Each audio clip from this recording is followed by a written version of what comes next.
Hi everyone, welcome.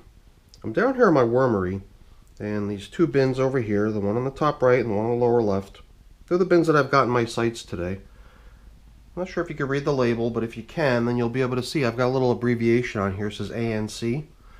Same thing on both bins. In fact, there's another bin even over here, also labeled as ANCs. But those ANCs came from somewhere else. Those are from the crazy worm lady, that's why they say CWL. On here, these two don't have any sort of indicator. Actually, this one does sort of. It's got a label, a sticker actually, that shows where these worms came from. They came from northeastworms.com. I just say it that way because if you ever watch the videos for Northeast Worms, they always refer to themselves as northeastworms.com. Smart.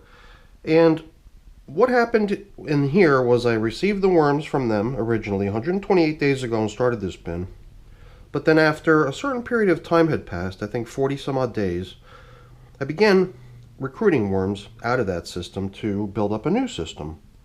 That new system was a much smaller tub, and over time I gradually upgraded them to a full-size, regular-sized tub.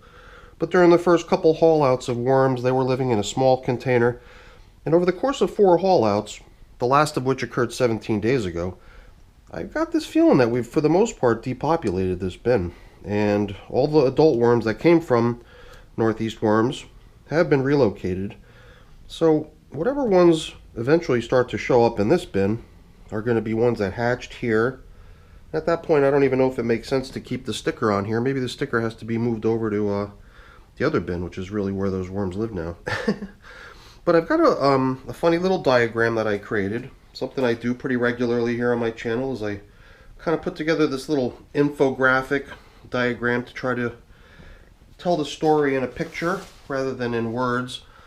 So like I do sometimes, I've got this little diagram here talking about the African night crawlers from Northeast Worms.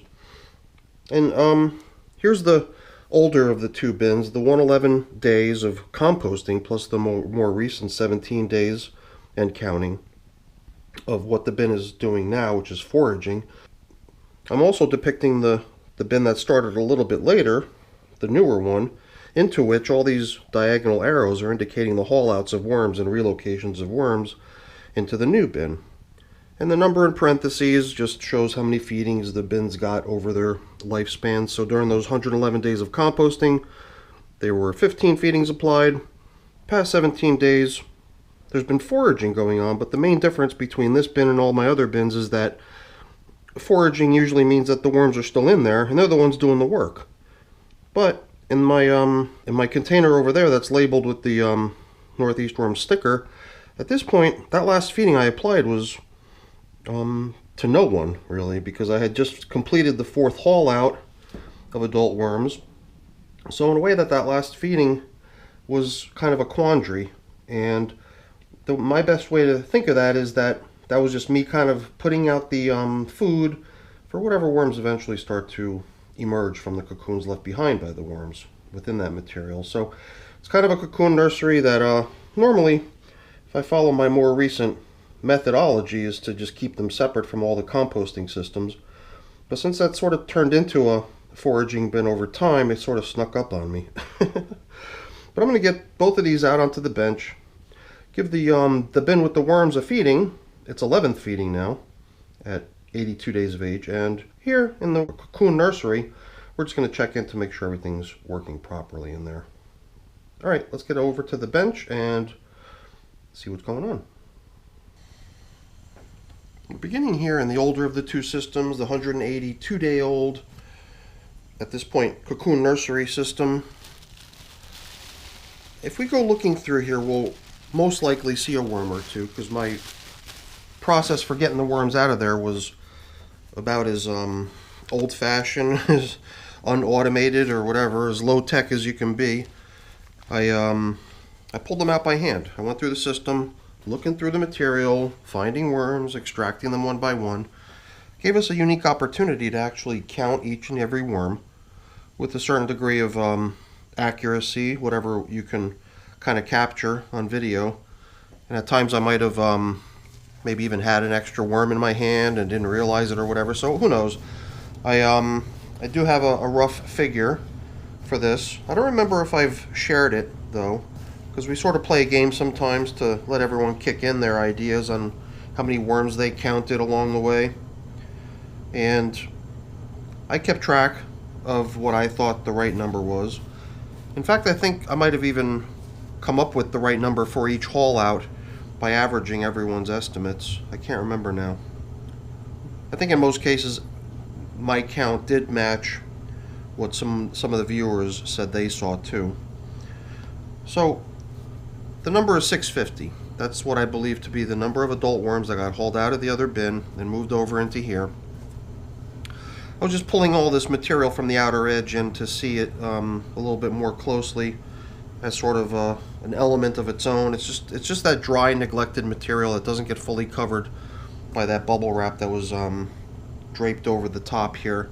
That's the one part of the bin where there is a little bit of free-flowing air that permits for a little bit of drying of the material.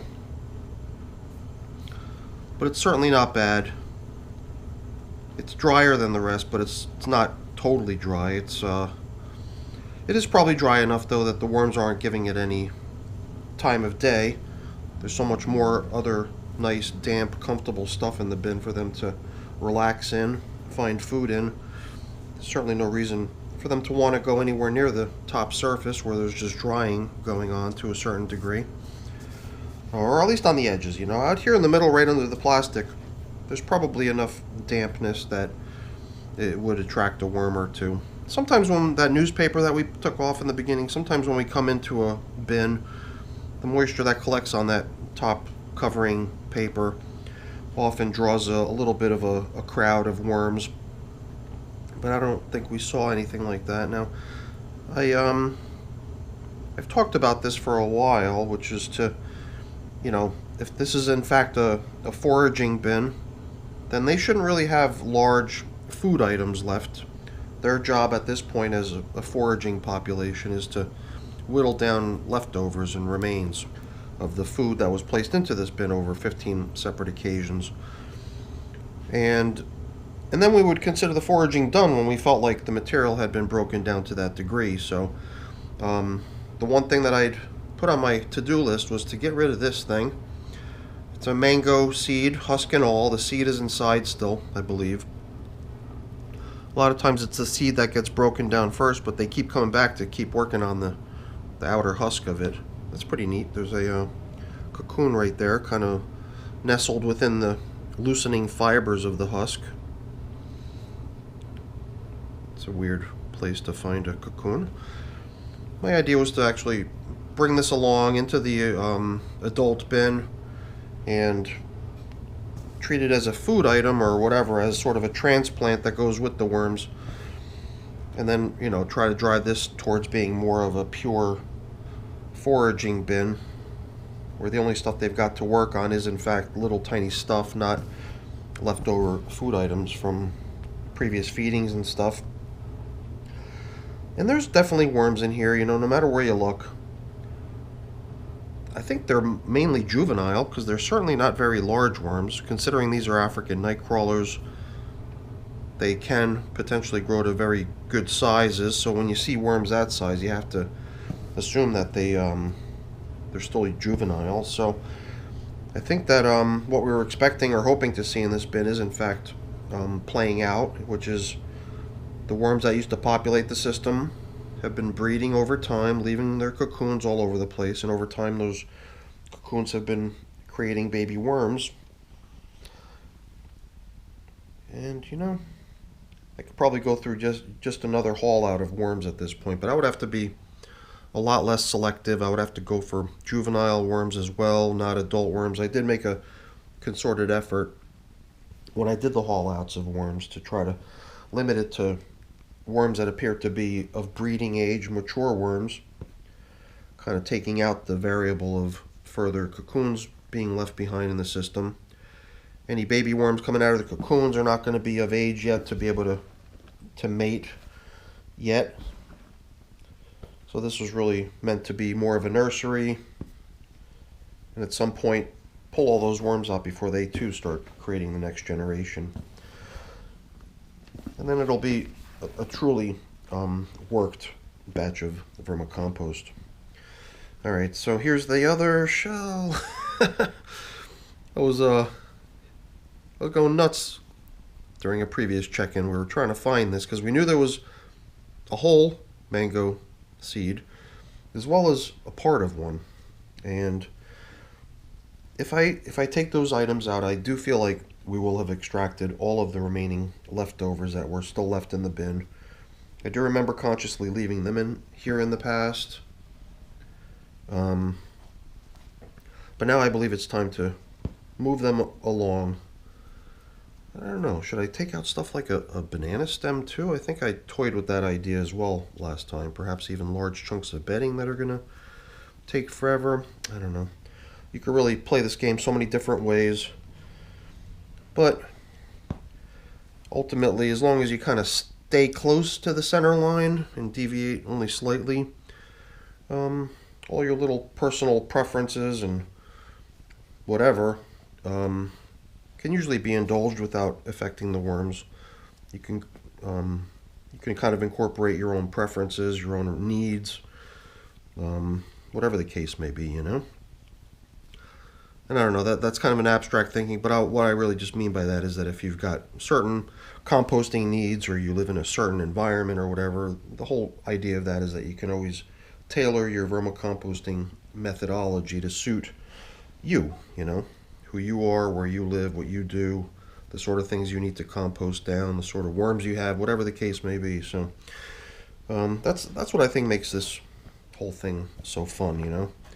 It's almost like opening up a box of crayons, and then you could just pick pretty much whatever color you want and go to town, and then you know whatever you come up with is going to look nothing like the person sitting next to you doing the same exact thing. Where do I come up with these weird analogies?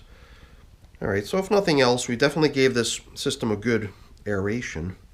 And I believe what we also kind of have learned is that no matter where you look, this system is just chock full of baby worms. Now, one thing we had talked about in the comments of my videos, again, I always kind of refer back to the dialogue I had with my viewers because it's a really rich source for information. But the one thing we had talked about was the whole concept of foraging, which I'm doing here. You know, it's like, do you really want to deny them food? Do you really want to let them lose weight, lose mass, whatever the case may be? You know, maybe it makes more sense if your aim is to eventually round them up, to sort of incorporate the whole idea of luring them to some particular spot right from the start, rather than leaving them in that kind of foraging stage. Because the foraging, I guess, will just, the idea of thinking behind that is that the foraging will just occur on its own. But at the same time, you can also lay out a nice, tempting place where you can always count on finding a good number of worms rounded up, so that if you needed to grab some for whatever purpose, you'd be able to do so pretty easily. Alright, gosh, I'm looking at the camera and it seems like we've been toying around with this bin for quite a while now. So I think we're kind of at that point where we could just move on, but I think I'm going to do some of the things that we talked about there. I'm going to relocate some of these large chunks. I don't even know if this is compostable material. For a moment there I thought it was plastic, but it seems like it's breaking. Maybe we'll just give it the benefit of the doubt and let it continue. But in the other bin, we're going to move this junk over into the other bin. Here's another banana stem. What the heck, let's move that over as well. This way maybe the foraging action will really produce what you would expect from foraging, which is the breakdown of all the little lingering scraps in the material. Taking away the temptation for the worms to spend any effort or energy on those lingering bits. But there too, you kind of have to think about it. Hey, whatever, if that piece remains and maybe half a dozen worms spend some time on it, where does that really register in the grand scheme of things? Probably doesn't amount to much anyway. So either way, this is all just, stuff that I do to sort of put stuff in my brain for me to think about, or maybe do things just for the sake of trying to systemize them or get systematic about doing things. I'm not sure if there's a good word for that. But yeah, let's get things leveled off here. Let the process continue. I don't think the addition of any moisture or anything is needed in here. Everything just seems so right. The moisture, even the material itself is kind of airy already, even before I aerated it. So there was certainly no problem that I was fixing here. I think we were just sort of indulging my curiosity. So let's put these things aside, and then we can get things covered up and back to work for these little guys. Yeah, a lot of times when the moisture collects here underneath the plastic on this paper, a lot of times I find worms wanting to hang out here on the paper. But my only thought as to why we're not seeing that is that it's daytime. This clear plastic bubble wrap doesn't really offer much as far as protection from light, and these being worms, they generally prefer to not allow themselves to be out in the daylight for fear of drying or for fear of being seen by predators. So maybe if I were to just put something up on top of this, if for no other reason than to just provide some cover from the light, then maybe we'll see some more action out here on the paper. But you know what? That's not what we want. We want them down low. We want them working on the scraps, so I won't even do that. Let's cancel that. We'll leave it just the way it is. All right, let's go get the other system.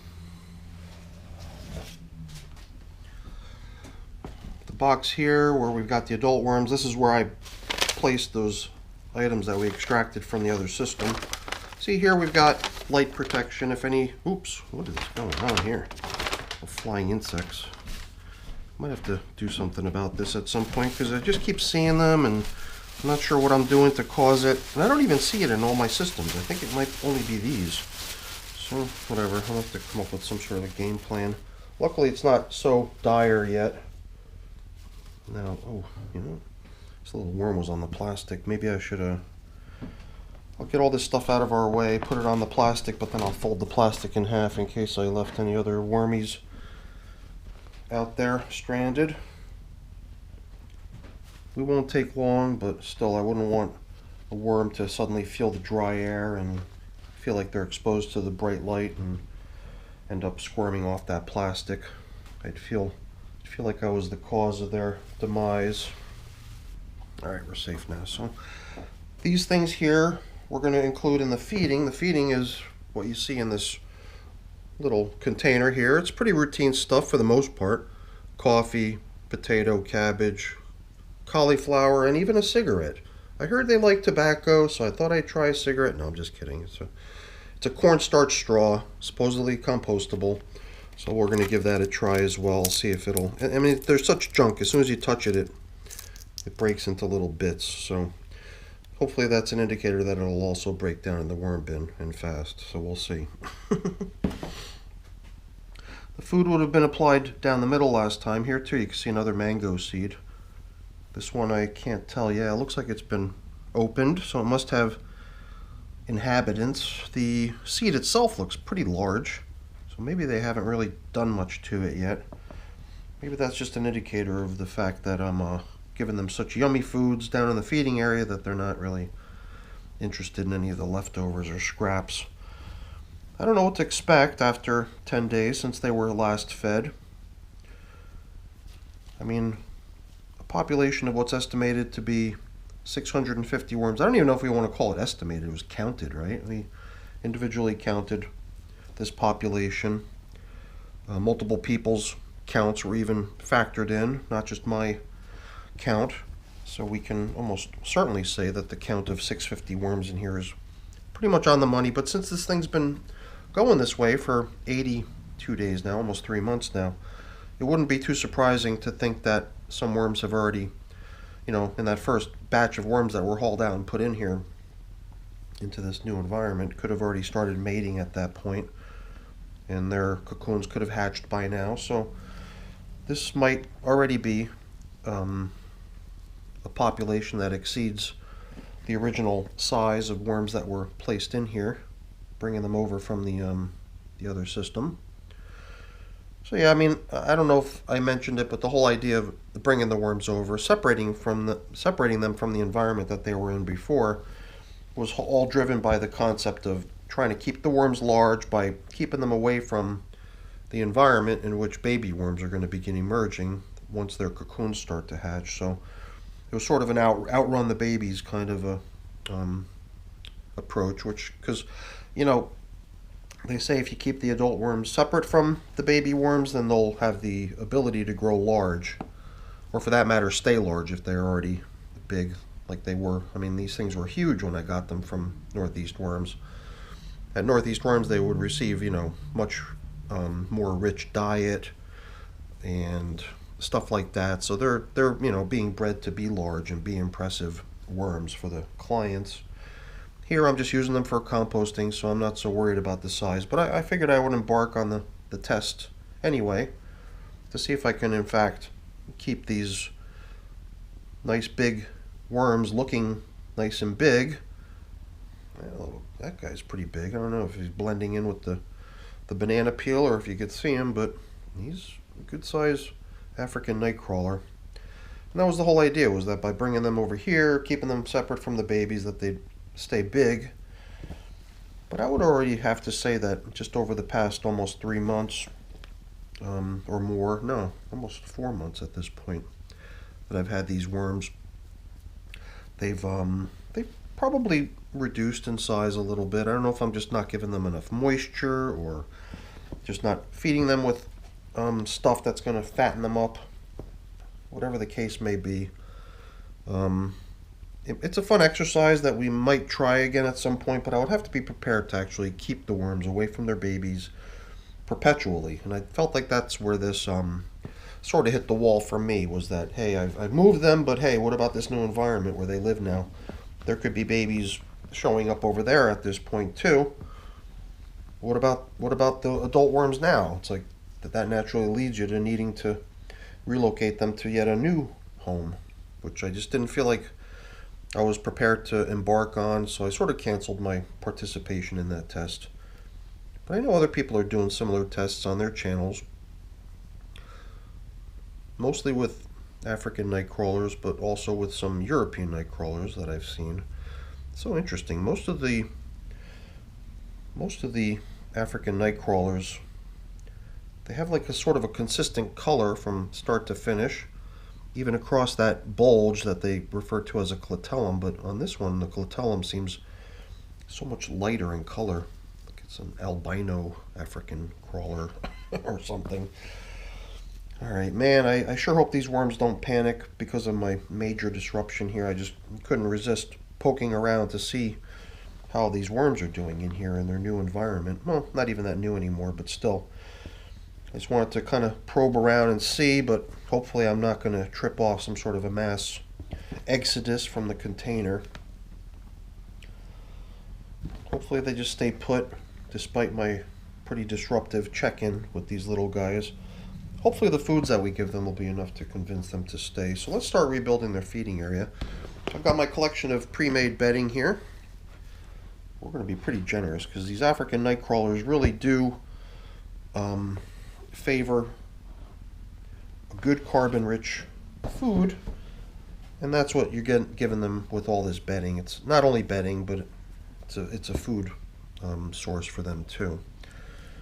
So now, you know, let's do this. I don't want to place all these items down low and then put the frozen food that I bought just now on top of it, because any worms hanging out in this stuff are not going to like that much. So why don't we do this? We're going to drop in the foods that I bought first, and we'll even sprinkle a little bit more bedding on top of that to shelter the worms, and then we could drop in the recycled materials that we either pulled out of here or bought over from the other container. Curious to see how this straw progresses. Cornstarch, I believe, is what it's made out of, so it should degrade. But I guess we'll see how worms handle it. Should be interesting. Okay. I pulled this out of the freezer sort of like as a big chunk, so my hope was that I'd be able to fragment it a little bit down here. Let's see what I can accomplish. It's even more potato than I thought. It's a pretty good amount. There's a pretty good bit of cauliflower stem scattered in here too. These cabbage leaves, not so much. A couple pieces of it. I think this might be cabbage as well. A little hunk of the center core of the head. That's not a bad feeding. Somehow it didn't seem like all that much, but now it looks like we're in pretty good shape. So let's top off the food with a little bit of crushed eggshell as their grit. And we'll come back to the bedding supply to cover up all this frozen stuff with yet more bedding. Hopefully making it safe for us to drop in these recycled food bits.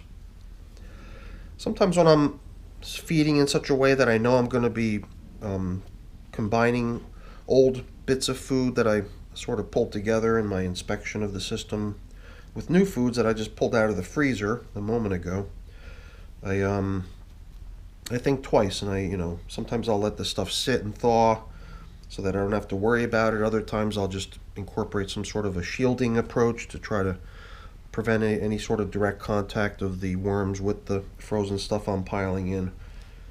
I don't think that there's a huge risk of worms being injured in that process, but there's certainly no harm in trying to avoid it if it's possible.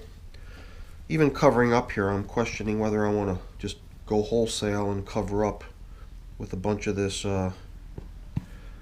old material that might have worms in it. You know what? If they feel the cold below them, they can certainly squirm away and get away from it. And within a couple hours, the stuff will all thaw and should be no concern. It's just that when you got a bunch of frozen junk, it just seems like the polite thing to do, right? Instead of subjecting the worms to freezing conditions. Now, I believe I remembered correctly. When we were uncovering, we did have this old coffee filter. And by tradition, I guess, if for no other reason, I just sort of label where I fed. I mean, I do have a process going on in some of my other bins where I'm actually changing the feeding location on each occasion that I check in and give them more food. There, it makes a lot more sense to always label where you last fed. Here, I'm just doing so kind of out of habit. So we'll use this new filter to actually show where we last fed, but the old filter, I guess this is sort of a last chance to still poke down into the feeding area before covering it up for good. We'll see what submerging it does. Maybe the worms will see that as a little sort of a carbon food source, or as a little bit of bedding to crawl around or into or something like that. And we'll upgrade to a nice brand new feeding zone indicator with this replacement here. Alright, well, you know what? I don't think there's a whole lot left to do over here. Oops, I'm dropping castings on the floor. I gotta be a little bit more careful. Just an effort to try to keep my clean hand clean, even with the little boo-boo. So, I'm carefully bringing over pieces of paper that were top coverings here. These things are holding up pretty good. Here's a worm that went along for the ride.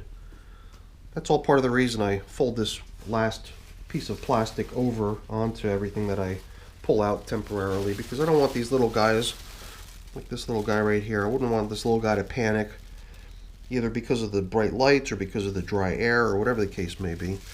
I don't want to see this little guy accidentally squirm off the plastic onto the floor, onto the table, somewhere where I would miss him, and let the little guy dry out. It's just seems like a safer bet to try to keep them in a nice damp spot while we're working on their system for them, giving them some more food. So, I don't know, these little flying insects too, I gotta come up with a game plan for them, but I'm not gonna waste your time with that. That's a topic for another day. But before I go, let me just really quickly say thank you. Thanks so much for watching. If you enjoyed the video, please remember to give me a thumbs up. And today I'm going to do it with my glove hand because I've got a boo-boo on my ungloved hand. Please please remember to leave me a thumbs up. I really appreciate that. And if you haven't done so already, please also consider subscribing to the channel too. That's always really appreciated as well. All right, everyone, thanks for watching. Have a great day.